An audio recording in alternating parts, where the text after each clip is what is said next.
Our next team from Conference USA Media Day, we're taking a look at the Blazers of UAB, and their first-year head coach joins us, Bill Clark. Bill, good to have you with us, and welcome to Conference USA, my friend. Good to be here. And also joining us, a couple of players from the team, Jamarcus Nelson, Daheem Watkins.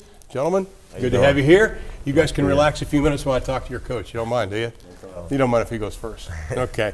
Bill, you and I had a great talk last night that the tough year it was for the team last season, finished 2-10, and I asked you, is it harder to get them ready mentally or physically after what they went through last season? You know, we say it's a combination of both. I mean, we came in with a lot of injuries in the off-season. I think we've gotten through a lot of that. I mean, obviously our training is something that we take a lot of pride in. And then, of course, I think the mental side of just expecting to win and all the things that go with that. So that's, you know, kind of a dual effort. And we were also talking, I think this is an interesting subject because this is going to be their third head coach since 2011. Players want consistency. Right. How important was it for you to come in there and say, guys, I'm going to be here. Right. Don't worry. Was that important to you? That was huge. And I think in a first meeting, you know, and I've spoke about this many times, you know, you can see a little bit of apprehension. And we told the players, you know, it's going to be proofs in the pudding. Right. Do we do the things we say we were going to do? You know, are we the people that we say, you know, that we are? And I think they've seen that. I hope they have. And I think it's, you know, it's gone really well so far. And also, when you look at that, the fact that there have been a lot of head coaches, but you look at 3 offensive coordinators, 3 defensive coordinators, do you almost have to simplify the system to start out because they've had so many different systems over the last few years? You know, I think one of the things of a good system, it is, you know, it's simple. It's simple to learn. Maybe it's complex for the, you know, hopefully for the opponent. But we've just told our guys they were going to have to put in extra work. You know, we are new, but we've got to catch up quickly. So I think they've put in a lot of extra work too. Talk about your offense, because I look at the 20 letter winners coming back on offense. That's a good sign, is it not? It really is. We've got a lot of great skill guys. You know, obviously we're looking for a quarterback, as some people are. So we, you know, that was a big deal in the spring. That's, you know, obviously they've worked a lot in the summer. We got a lot of skill guys. We got a few offensive linemen back. So we had to go bring in some more offensive linemen. But I think we've got a chance to be, you know, to be pretty good. What is going to be the key offensively for you? Is there one thing that you looked at film from last year, and I know you were telling me that everybody's got a clean slate, but you said we've got to do this better in order to get to where we want to go? Is there one thing? I think when you've got good skill folks, it's going to start up front. You know, because we even out of spring, we had a lot of questions on the offensive line. I think we're really excited about a lot of these skill guys. You know, we've got tight ends that are back. We've got running backs that are back. You know, quarterback play, and then, of course, up front.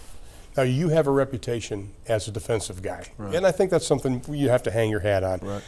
I would have to say, watching the film and looking at the numbers, opponents averaged almost 6 points a game inside the 40-yard line, that you've got to get better up front and get better up front quickly. Yeah. Is that fair? It is very fair. You know, we talked to our D lineman, and Daheem's sitting here right now, about, you know, it starts up front. You know, we had a lot of guys that were injured and banged up front, so we're getting all those guys back well. We've brought in some new faces that have got to assimilate quickly, but, you know, we definitely feel like we're going to go as our defense goes, even though we want to score a lot of points. You know, defense is, you know, is how you win. Is it tough to let your defensive coordinator, I mean, come on, you're a defensive guy, you know, you're fiery and stuff. I mean, how much of a hand do you have in it? Oh, I've got a huge hand, but, you know, my defensive coordinator's been with me since '99. So that's this is Dewan Walker. Dewan Walker. I mean, he was with me at Prattville High School. We were together at South Alabama. He was with me at Jack State, and all the defensive staff that was together at Jack State is together at UAB. So that's been a huge deal for us. And of course, Dewan's had to put up with me for years. So. Of course, you had a record-breaking year last year at Jacksonville State, going 11-4. Before I get to the guys, you made me think of something. We were talking about surrounding yourself with guys that know you, have the same values, both on and off the field. And that's what you've done bringing these guys to UAB. Well, I think one of the things I want our players to know is what we believe in, who we are as people. It starts as people. And I think hopefully they've bought into our staff. And we just say it starts with character first. I know a lot of people say that, but, you know, we talk to our guys about family. They're going to be with that position coach a lot more than they're going to be with me. And I feel like we've got a great staff of folks, of people, and I think they've bought into them. Well, I'm going to talk to the players here. Jamarcus Nelson, I know the last couple of years when I saw your name, I thought speed guy. You're pretty much a speed guy. But last year, you did more than just become a speed wide receiver. Did you think you changed and matured a little bit last season? Yes, sir, I have. You know, coming in, like you said, everybody expected me to be a speed guy. but I try my best to go out, you know, work hard, put in the extra work to run good routes and work on my hands.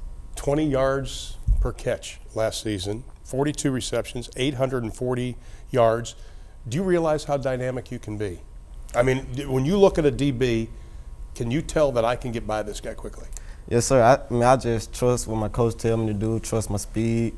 You know, I work on my technique and everything every day, so, I mean, I'm confident when I'm on the field. Second team All-Conference USA, I might add, also on the Biletnikoff watch list this year.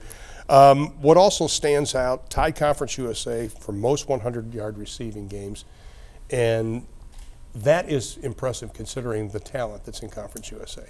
Does that mean something to you? Yes, sir. It's really a blessing, man. It shows that my coaches, you know, they believe in me, they trust me as well as my quarterback. So, I mean, if they believe in me, I got to go out and show them what I can do. Should I call you Jamarcus or JJ? Whichever one. Okay, for JJ, I got to use the dynamite. I'm sorry.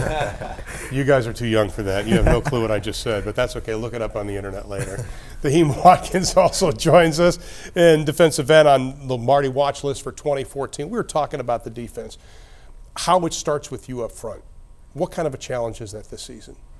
I mean, this season we got to be tough. We got a lot of guys coming back. We are deep at the D line, so we got to learn how, you know, work the rotation. Everybody, you know, going hard when they get their reps, you know.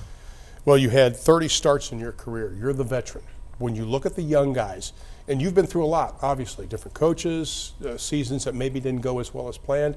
What do you tell those young guys? This is it for me, and I'm going to go out in a bang. What do you tell them? I mean, I tell them, you know, this is it for me, but at the same time, I just want them to watch me and see how I work, you know, see how I work hard, you know, when I'm in the weight room, how I, you know, don't miss reps and how I go hard, you know. When you watch somebody do something, man, they're going to want to do it too. So when they see me going hard, they're going to be like, you know, this is the guys who's starting right here, so, you know, I might as well pick up my stuff and go hard too. So I just want them, you know, I'm a leader by example. I like, you know, just go out there and do my thing, and then when I have to say something, I do. But I just want them to see me doing it so they can, you know, see themselves doing it as well. You're not a vocal leader?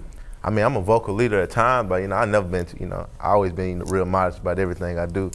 I don't want to just, you know, I ain't going to say I'm out there just going off on guys. Why is he laughing when you're talking about that? Nah, I mean, you know, this year I had to step up. You know, Coach Clark came in, you know, they want more leaders. You know, I never been, you know, back in high school, back in anything, I just been a quiet guy.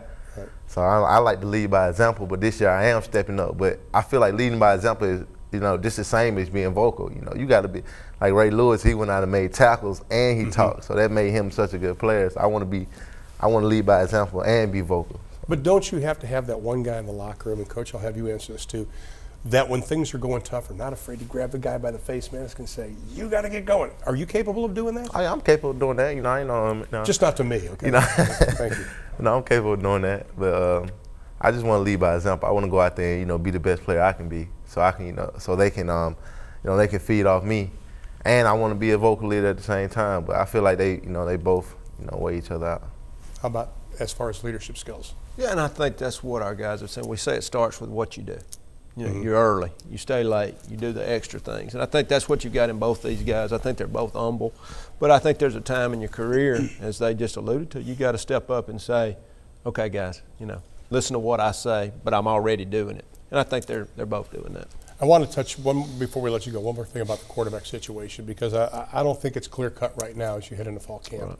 But the fact that you do have a player such as this, right, you have some running backs, does that make that situation less dicey, shall we say? Oh, I think so. I think, you know, it's that guy's, we know in any, you know, in the game of football, your quarterback makes you go, but I think when you surround him with great folks and with veterans, it just makes his job that much easier. So we've got a lot of that. And it's going to come down to what, Clemens and Briscoe probably? Yeah, Clemens is in the lead. I mean, Clemens is in the lead. Briscoe's done a good job, but Clemens is probably his to lose right now. But we want them to keep competing, and you know, they both had a good, from just a training standpoint, they really had a good off season going back to the spring. Still got a lot of time for the first game too. Yes, you want to keep them going. That's Coach, right. Welcome to the league, my friend. Thank you. Congratulations, gentlemen. Thank you so much for being part of it. JJ, good to have you here. We'll be back with more in just a minute.